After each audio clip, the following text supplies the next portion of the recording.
Turning to a critical justice story that we've been covering. It's now exactly 5 months since Louisville police used a no-knock warrant to bust into Breonna Taylor's apartment where she was home unarmed and then kill her. They fired 8 shots.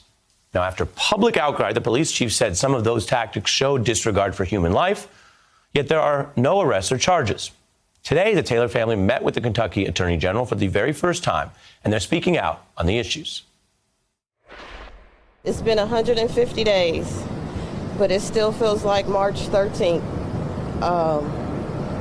It never gets any easier. At this point, it's bigger than Breonna. It's bigger than just Black lives. It's about just being able to stand up for each other, and there definitely shouldn't be another Breonna Taylor anywhere. Kentucky officials publicly claim they agree with that part. Quote, there shouldn't be another Breonna Taylor because police erroneously killed her for no reason. The only legal question remaining is if that acknowledged mistake will be charged. Was it illegal? Or do investigators find that it was a, quote, lawful mistake? Protesters, though, skeptical that any such investigation will be fair. Many activists pushing to keep up the pressure on this case. Louisville officials, meanwhile, banning all protesters from even being out in the streets. A new law set arguing that itself is illegal unless the protesters make the entire street impassable. And in a week that, of course, began with the buzz over whether Biden would tap Kamala Harris, note that on Monday, the senator, who certainly at that moment knew she was either on the short list, if not already the one, she selected this week to reinforce the pressure on this case, posting this: we must keep saying her name.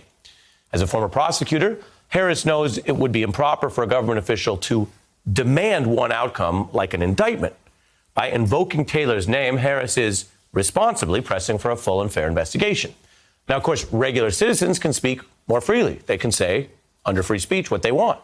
Activists have been arguing the public evidence does support an indictment of these officers, while Oprah Winfrey is devoting her new issue of Oprah Magazine to this cause and also running a pretty broad campaign on the ground, you see here, with 26 billboards across Louisville calling for justice for Taylor.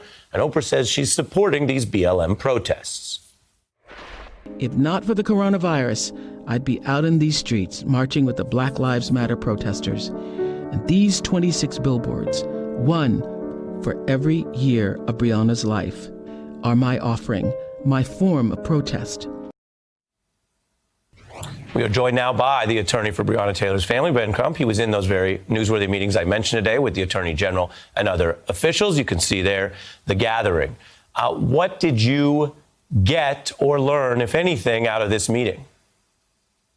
Well, Ari, thank you so much for covering this important matter for all these months. Of course. It really matters.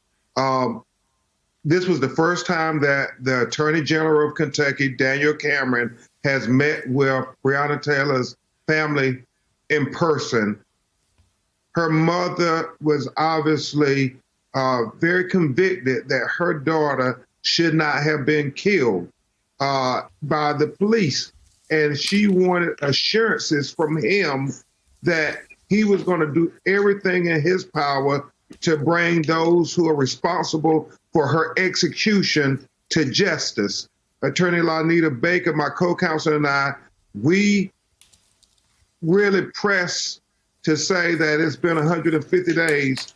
We would hope that it won't take 200 days. However, he said that he wants to get it right.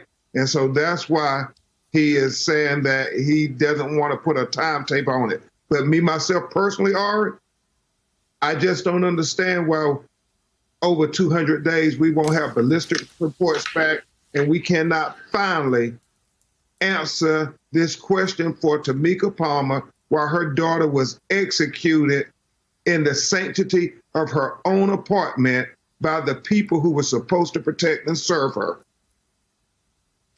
Did the meeting or the investigators tell you anything specific that made you think this is a full and fair investigation, or are you concerned, as we have seen at least in past examples, that they're running out the clock to wait out the pressure and then that there may be no action taken?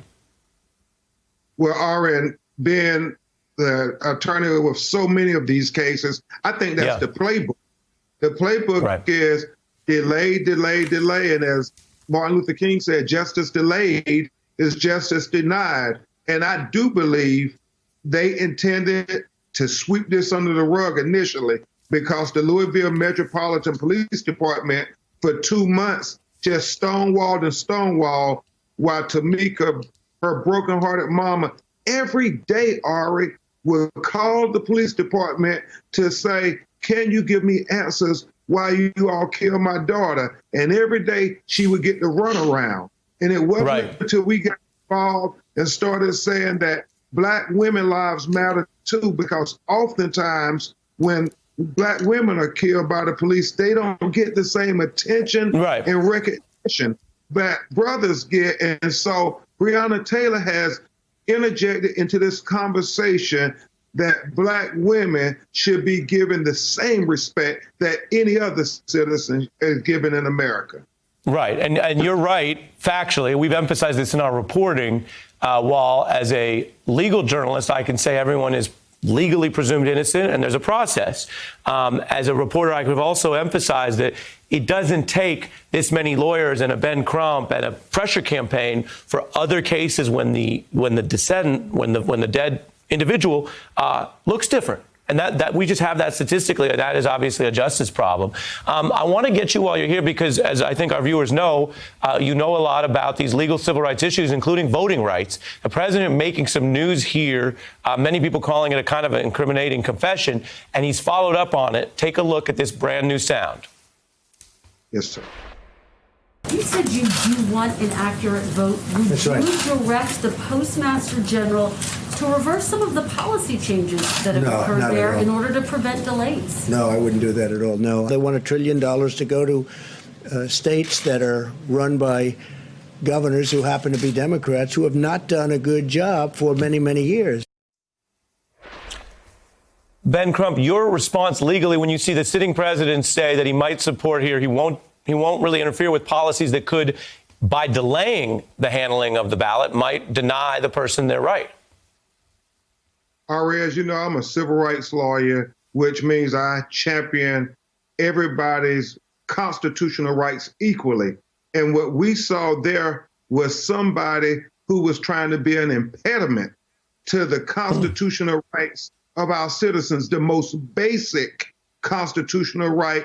That is our right to vote, to elect the leaders who will represent us. And so for him to even make it about Democratic governors as if citizens who live in a state that has a Democratic governor, I'm not going to give them their constitutional right to be able to vote is just, it's astonishing that you would have a president doing this. And that's why I'm so happy, Ari, that we do have Biden and Harris.